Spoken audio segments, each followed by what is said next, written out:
Hey guys, welcome back to another video. My name is Abhay Singh Radha. I'm a first year student studying in Ural State Medical University. So it's been 6 months since I moved in here. So today I'll be sharing my honest review, the good, the bad and everything in between. So if you are planning to move abroad, especially in Ural State Medical University, Russia, this video is for you. So आज हम बात करेंगे total 8 points पे। 8 point मैंने लिख रखे हैं ताकि कुछ मिस ना करूं। पहला पॉइंट है why and how I choose Ural State Medical university. दूसरा पॉइंट है फर्स्ट एक्सपीरियंस, मतलब फर्स्ट इंप्रेशन कैसा था, पूरा पहला एक्सपीरियंस मतलब पहले सेमेस्टर का कैसा रहा है। फिर उसके बाद एकेडमिक्स, फिर उसके बाद हॉस्टल और रहने वहने का, खाने पीने का कैसा सीन रहता है। फिर उसके बाद लिविंग कॉस्ट कितना आता है, पार्ट टाइम जॉब कर सकते हैं कि नहीं कर सकते हैं। फिर उसके बाद छठा पॉइंट आता है चैलेंजेस फेस्ड बाय फर्स्ट, सबसे इंपॉर्टेंट पॉइंट और सबसे लॉन्ग पॉइंट जो कि होने वाला है। और उसके बाद लास्ट के 2 पॉइंट्स होंगे 3 major disadvantage of Ural State Medical University, 3 major advantage of Ural State Medical University. So let's get started points by point. So पहला point था why and how I choose Ural State Medical University. So अभी से near about 1 साल पहले मेरा कोई plan नहीं था MBBS करने का। मैं जा रहा था मणिपाल बैचलर इन फिजियोथेरेपी करने। नियर अबाउट 22 लाख का बजट है वहाँ का फिजियोथेरेपी का, टोटल 4 साल का कोर्स का।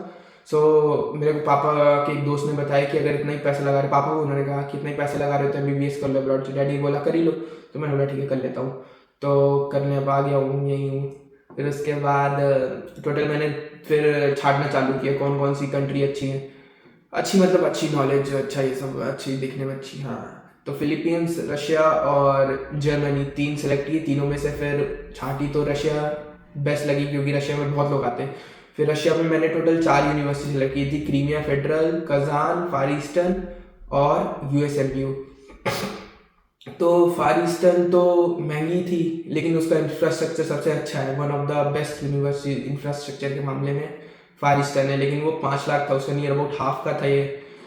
तो मैंने सोचा इधर ही आ जाएंगे क्योंकि at the end of the day पढ़ना खुद ही, क्रीमिया बॉर्डर के पास थी। तो लास्ट में फिर ये हुआ।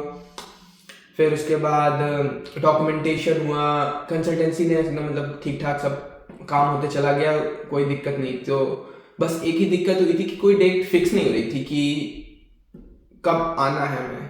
हम 8 अक्टूबर को आए हैं यहाँ, 9 अक्टूबर को यहाँ रात को पहुँच गए हैं, मतलब 8 को निकले 9 को यहाँ रात को पहुँच गए हैं। तो फिक्स नहीं था, बस यही एक डिसएडवांटेज था स्टार्टिंग में कि मतलब फ्लाइट की डेट फिक्स नहीं थी। लेकिन इस बार उसी के चक्कर में लेट हो गया था हमारा सेमेस्टर स्टार्ट, तो लेट छुट्टियाँ, इस बार छुट्टियाँ खाली 15 दिन की मिल रही है फर्स्ट ईयर सेकेंड ईयर के बीच में। तो उसी की वजह से हुआ इस बार शायद बैच जल्दी स्टार्ट हो जाएंगे। तो उसके बाद so that was how and why I select USMU। तो मतलब फर्स्ट इंप्रेशन में जब यहाँ पे पहुँचा कितनबर्ग एयरपोर्ट, तो उसके बाद सिटी देख के तो बस ऐसे डब्बा खुला का खुला रह गया था क्योंकि सिटी बहुत अच्छी है। मतलब हम लखनऊ से आए सीधा इधर, तो मतलब बहुत ऐसा ड्रास्टिक चेंज हो गया कि पहली फ्लाइट में बैठे हैं फिर सिटी। फिर उसके बाद सिटी का पहला इंप्रेशन तो सही था, और कॉलेज कैंपस ऐसे एक डिसएडवांटेज ये है कि यहाँ कोई पर्टिकुलर एक कैंपस नहीं है कि जिसको हम बोल सके कि ये बिल्डिंग है, इसके अराउंड सब क्लासेस रन करती हैं। अलग अलग जगह है, कई डीन ऑफिस उधर है तो उधर है उधर है, तो कैंपस ऐसा कोई है नहीं अपना, हाँ अलग अलग है। तो फिर उसके बाद फर्स्ट इंप्रेशन हो गया। फिर उसके बाद एकेडमिक्स पे आते हैं। तो एकेडमिक्स में पहले सेमेस्टर में लैटिन, एनैट और रशियन, यही 3 मेन थे। बाकी सब फालतू सब्जेक्ट कोई मायने नहीं रखता, लेकिन उसमें भी पॉइंट्स रेटिंग सिस्टम होता है, यहाँ 5 पॉइंट्स होते हैं तो मेरे 3 के अबव चाहिए ही होते हैं।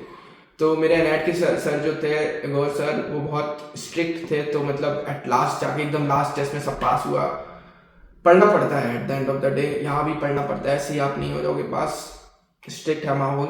उसके बाद फिर स्टडी मटेरियल पे आते हैं। तो मैं तो एक हैंडबुक लाया था एनैट की, उसकी BD चौरसिया की। उसके अलावा कुछ नहीं लाया था क्योंकि मुझे पता था पहले साल तो सब ऐसे हो जाएगा, पढ़ना है और ना नहीं पढ़ रहे हैं, ऐसे कोई नहीं। ऑनलाइन मॉड्यूल्स लिए हैं उससे पढ़ रहे हैं, बाकी सब ठीक है चल ही रहा है। फिर उसके बाद ग्रेडिंग सिस्टम तो बता ही दिया है। फिर उसके बाद हॉस्टल तो आपने हॉस्टल टूर का वीडियो देख ही लिया होगा।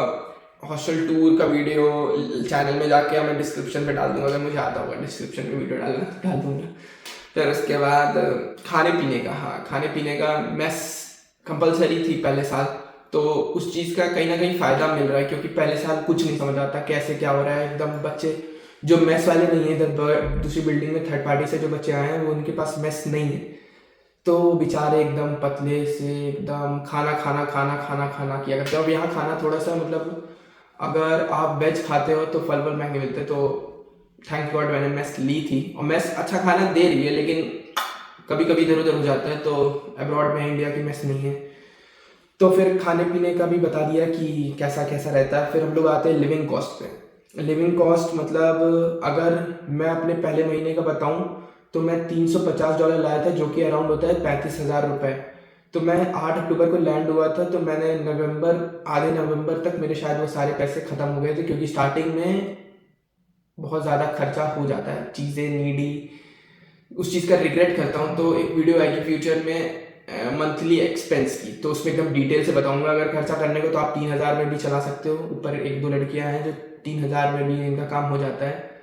ऐसा मुझे सुन के अचंभा होता है कि ऐसे कैसे हो जाता है, लेकिन हो जाता है, क्योंकि मैस है तो at the end of the day खाली ट्रांसपोर्ट का देना होता है, और जो बेसिक नीड है 3,000 अगर आप खर्चा करते हो तो आपका 15,000 में भी नहीं होगा। तो मेरा तो अराउंड 11,000 आता है मंथली बिसाइड्स ऑल अभी, लेकिन स्टार्टिंग है तो शायद इसलिए ज़्यादा खर्चा आ रहा होगा, क्योंकि जिम ये वो सब कुछ। और इधर सिटी पॉपुलेटेड होने के वजह से बहुत सारे एडवांटेज है, और पार्ट टाइम जॉब भी कर सकते हो। उसका भी एक पूरा डेडिकेटेड वीडियो आएगा उसके ऊपर, पार्ट टाइम जॉब कहाँ कैसे कर सकते हैं। और थर्ड लास्ट पॉइंट है challenges faced. This is the most important point. तो पहला आता है लैंग्वेज बैरियर। यहाँ पे कितनबर्ग में 10% 20% रशियंस को ही आती है इंग्लिश, बाकी इजिप्शियन सबको आती है, फॉरेनर जितने सबको आती है। आपके हॉस्टल में बहुत लोगों को नहीं आती है रशियन, मतलब इंग्लिश नहीं आती है, तो आपको रशियन सीखनी पड़ेगी। At the end of the day आप 3-4 नहीं चला पाओगे, मतलब रहोगे तो रशियन सीखनी ही पड़ेगी। तो क्लासेस जाना पड़ेगा उसके लिए, सारी XYZ काम पे जाना है, आपको वर्क ढूंढना है, तो रशियन उसके लिए थोड़ा बहुत आनी चाहिए हर चीज़ के लिए। तो रशियन इज़ मैंडेटरी। तो ये एक प्रकार का चैलेंज है कि आपको स्टार्टिंग में बहुत ज़्यादा इधर कुछ भी पढ़ नहीं पाओगे, ऐसे लिखा रहेगा। अब जैसे मार्केट होता है, तो मार्केट यहाँ पे ये इसको क्या पढ़ेंगे आप, इसको ये पी नहीं है आर है, ये यहाँ पे जो होता है वो आर होता है। तो एक लैंग्वेज की वीडियो बना लूंगा फ्यूचर में, जब मतलब एडमिशन स्टार्ट होना चालू हो जाएगा, तो इतनी अब थोड़ी बहुत बेसिक भी रशियन पढ़ के आओगे जितना मैं पढ़ाऊंगा, तो that will be good enough. You will read and all that. जितनी मुझे नहीं मिली थी, मैं ढूंढ रहा था लर्न रशियन इन हिंदी, तो नहीं मिली थी, तो लेकिन अब मैं वीडियो बना दूंगा उसको भी फ्यूचर में आगे, तो आप लोग सीख जाना। और फिर उसके बाद अब हम लोग बात करते हैं तो होम सिकनेस। चाहे जितना बटरफ्लाइज यहाँ पे आया जाए, जितना अच्छा हो, 28 दिन के बाद जो 2 दिन बचते हैं, उस दिन जो घर की याद आती है वो कोई चीज़ पूरी नहीं कर सकती। मतलब घर की याद आना इट्स वे नॉर्मल, क्योंकि घर में जो कंफर्ट होता है यहाँ आके एकदम खुद सब कुछ खुद, और मैं तो सबसे छोटा घर का, मैं तो मतलब मजा आता हूँ। फिर उसके बाद लैंग्वेज इशू हो गया, होम सिकनेस हो गया, डिस्क्रिमिनेशन आता है हम लोग की खुद की वजह से, क्योंकि अब यहाँ पे इंडियन ज़्यादा आए नहीं, फ्यूचर में आएंगे। तो मैं उन लोग से एक चीज़ रिक्वेस्ट करना चाहता हूँ, प्लीज़ यहाँ पे जो डेकोरम है, बस में चिल्ला के वीडियो कॉल पे बात मत किया करो। बस में 33 रुपये का टिकट होता है, उसको कटा लिया करो। उसके बाद मैं तो मतलब एक सिविक सेंस होता है यहाँ रशियंस के अंदर सबसे ज़्यादा, सारी कंट्रीज़ में अगर देखा जाएगा तो रशियंस के अंदर सबसे ज़्यादा है वो। तो उस चीज़ को, दूसरे की कंट्री में आए हो तो उस चीज़ को मतलब वो करो, ऐसा वो मत दिखाओ। कभी कभी ठीक लगता है कि हू हल्ला मचा दिया, लेकिन हमेशा ऐसा नहीं चलेगा। अगर कोई बोल रहे क्लास में बूट्स पहन के नहीं जा सकते हैं, तो उसको मानो, जबरदस्ती बूट्स पहन के मत घुसो। क्लास के लिए क्रॉक्स होते हैं, थोड़ा रुपए खर्चा करो। और उसके बाद आते हैं कि क्लीननेस, रूम को थोड़ा साफ सुथरा रखा करो, क्योंकि हमारी जो अखराना है वो आती है, तो रूम गंदा रहता है तो डांटती वाटती है, तो उसको मतलब थोड़ा साफ सफाई रखो रूम में, और थोड़ा पैसा खर्चा करना चालू करो।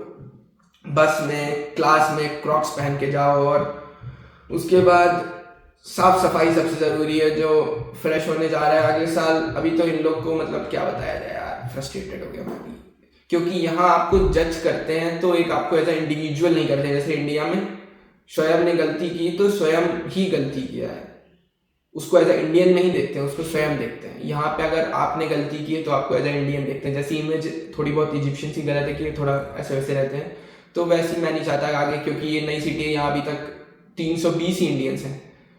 आगे चल के धीरे धीरे खूब सारे हो जाएंगे, जैसे इजिप्शियंस है, जैसे और बाकी कंट्रीज के हैं, तो टिकट नहीं कटाएंगे। मैंने तो सुना था अभी रिसेंटली पेत्रोच का यहाँ पे मतलब सेल्फ बिलिंग होती है, तो बच्चे बोतल अंदर भर के लिए जाते हैं, मतलब चोरी चकारी। तो that's not good, that will not portray a good image. तो मतलब खुद से करो, सब कुछ साफ सुथरा करो। और अब आते हैं हम लोग अपने लास्ट पॉइंट पे, 3 मेजर एडवांटेज। सबसे पहले 3 मेजर एडवांटेज हम लोग जानते हैं कि सबसे पहला मेजर एडवांटेज था इजी ट्रांसपोर्ट।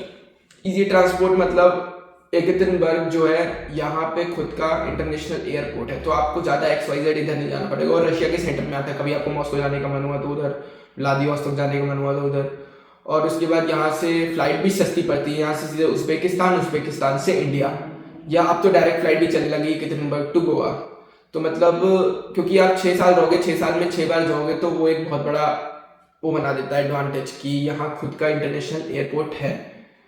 और फिर सेकंड पॉइंट पे आते हैं, तो उसके बाद आता है कि यहाँ आपको पार्ट टाइम जॉब अगर करनी है तो बहुत ज़्यादा पॉपुलेटेड होने के हिसाब से पार्ट टाइम जॉब बहुत जल्दी मिल जाएगी, और बहुत ज़्यादा पॉपुलेशन जिसके उसके हिसाब से भी आपको पेशेंट्स भी ज़्यादा मिलेंगे।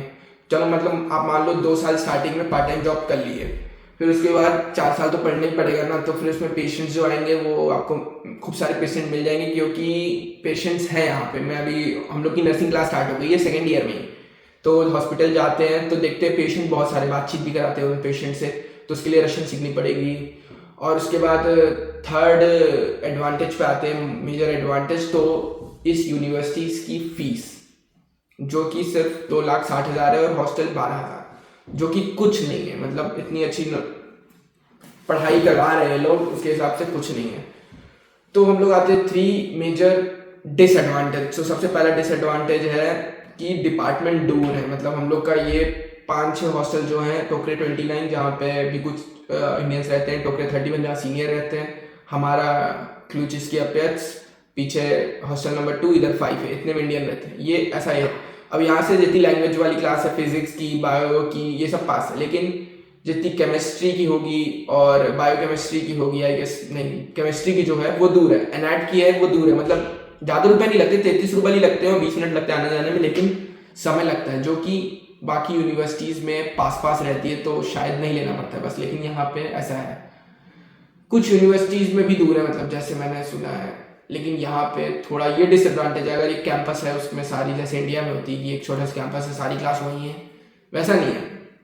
तो फिर और हम लोग अब आते हैं यूनिवर्सिटी का सबसे बड़ा मेरे लिए जो डिसएडवांटेज है वो है यूनिवर्सिटी एक्सपीरियंस नहीं। अभी तक 2nd ईयर में ही इंडियंस हैं, उसके बाद लेकिन ये लोग इजिप्शियन से डील कर रहे हैं, मतलब फॉरेन स्टूडेंट से तो बहुत पहले से डील कर रहे हैं, लेकिन इंडियंस से जो हैं वो अभी से ही 2nd ईयर में डील करना स्टार्ट किया है। तो इन लोग को पता नहीं है शायद कि हम लोग वापस इंडिया जाते हैं, हम लोग को यहाँ नहीं बसना है, तो हम लोग को इंग्लिश में पढ़ाया जाए पूरा 6 साल, लेकिन ये लोग शायद रशियन घुसेड़ेंगे 3rd year 4th year, who knows, might be. तो अभी इस चीज़ का मैं क्लैरिफिकेशन दे दूंगा बाद में, अगर मैं पता कर पाऊंगा कि 4th ईयर में क्या किस चीज़ में पढ़ाएंगे लोग, किस लैंग्वेज में।